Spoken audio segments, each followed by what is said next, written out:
I'm Senator Dick Black. I'm happy to be here with you this morning. Let me get right into this. Here's where we are now. There are influential Republicans who have begun calling for reductions in aid to Ukraine and also for immediate peace talks to end the war. President Trump has called for talks, and he says we have to avoid being dragged into World War III. He said the war never would have happened under his watch, but in any event, he wants to end it now.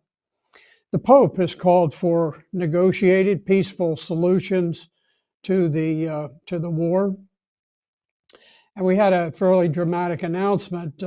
Former Congresswoman Tulsi Gabbard, who very prominent in the Democrat Party and a presidential candidate, resigned from the Democrats, and she now denounced them as an elitist cabal of warmongers who are driving us into World War III. Republican Minority Leader Kevin McCarthy has announced that if Republicans win the House, that there would no longer be a blank check for money flowing over to Ukraine. He wasn't saying they were going to cut it off. He just said that it was going to become much more closely scrutinized. Elon Musk, sometimes the wealthiest man on earth, has tweeted a very excellent proposal for peace talks. I won't go into all of it, but it did include the United Nations moving into the contested areas and conducting binding referenda to let the Ukrainians on the border vote and decide, do they want to remain in Ukraine or do they want to join Russia? And when he made this proposal, the Russians very quickly said that they would agree that if the United Nations conducted a plebiscite, a binding referendum, that they would abide by the outcome, by the vote of the people, and that they would withdraw if that was the decision that the people made. On the other hand, though, the Ukraine angrily denounced any notion of self-determination for the people on the border. They know that these are Russian-speaking people, they're ethnic Russians, and they do not want to give them a choice of whether they want to return to Russia or remain with the Ukraine. Now, while this is going on the other side of the aisle, we have Democrat Senator Chris Murphy, and he said that he believes that if Republicans win either the House or the Senate, that they will cut off all aid to Ukraine. I don't agree with him. I don't think that's likely to happen, but he's trying to obviously whip up some interest from among the globalists who have a tremendous amount of wealth and power at stake in this war. Now, here's the thing. Strangely, when Joe Biden pushed through an aid package for Ukraine, just a massive spending bill that has $40 billion, half of it for actual weapons, not a single Democrat voted against this bill.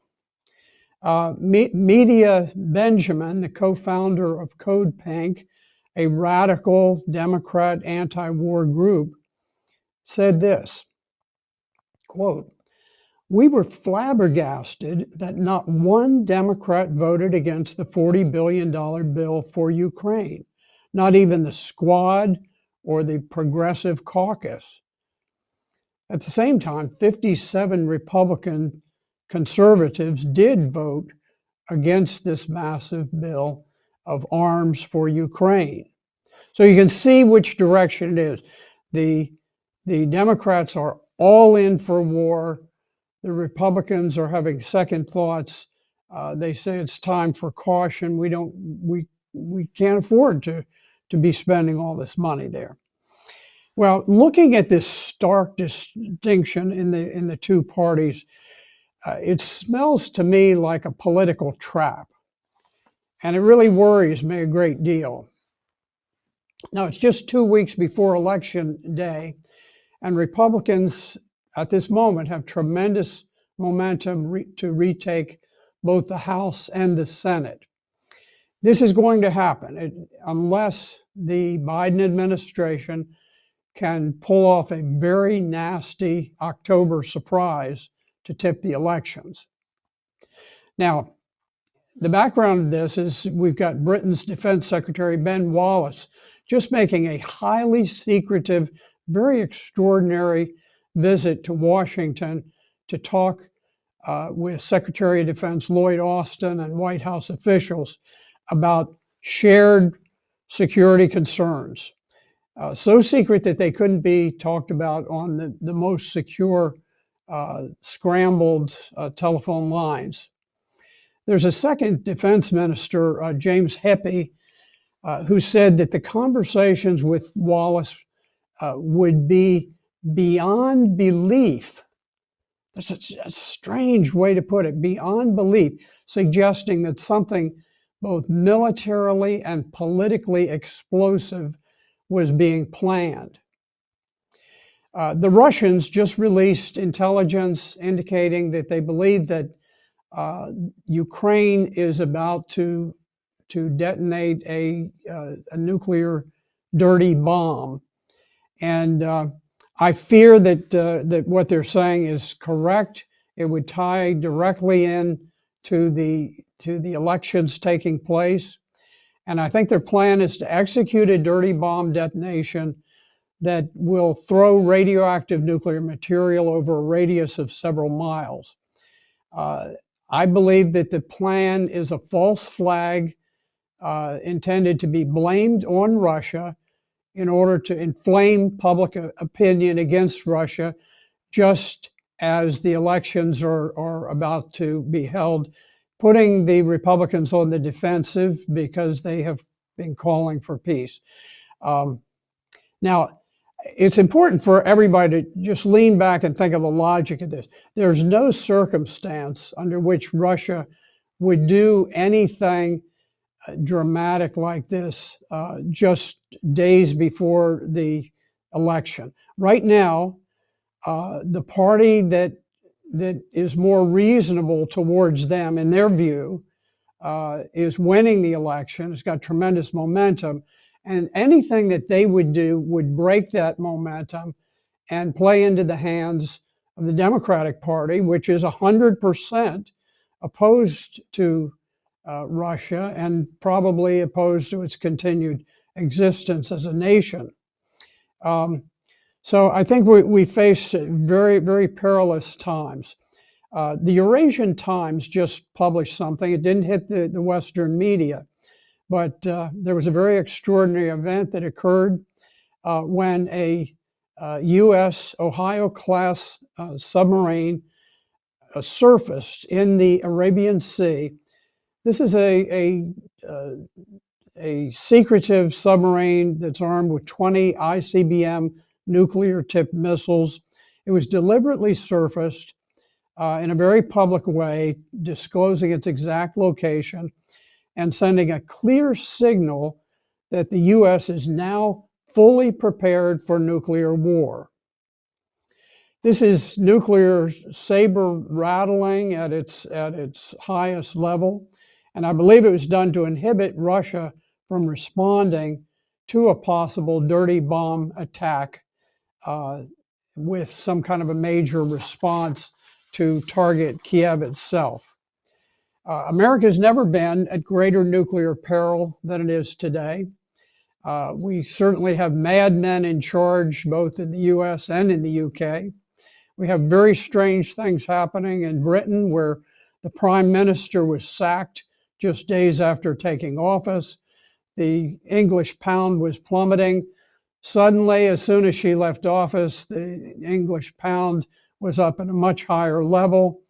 And ironically, the individual who was fired for Lisa Truss's very what they said, disastrous financial policies, is now the lead contender to become the Prime Minister of Britain. Very strange. We know that King Charles, one of the ultimate globalists, wanted Truss gone, and apparently he's got his man in. Something very, very sinister seems to be happening there. And we see something similar happening in Germany, where Germany has announced that they know for certain that the explosions that hit the Nord Stream 1 and 2 pipelines were indeed sabotage. But they made this very strange statement. They said that for the sake of the well-being of the state, they will not reveal any other information. So apparently they know who it is. They cannot tell the people for fear that the people would become too emotional, inflamed, and it might not go well for Germany. Now, everybody in Europe is talking about the fact that this could not have been done without the okay of the United States. So we've got the German economy headed for a dramatic crash, and they are unable to tell the people why that should be. I think we all need to be very alert for things that may happen within the next few days leading up to the election. We need to be aware that logically, there is no way that Russia would do anything that would upset this election at this time. So I wish you all the best. We're faced with a very risky time. Thank you for having me on this morning.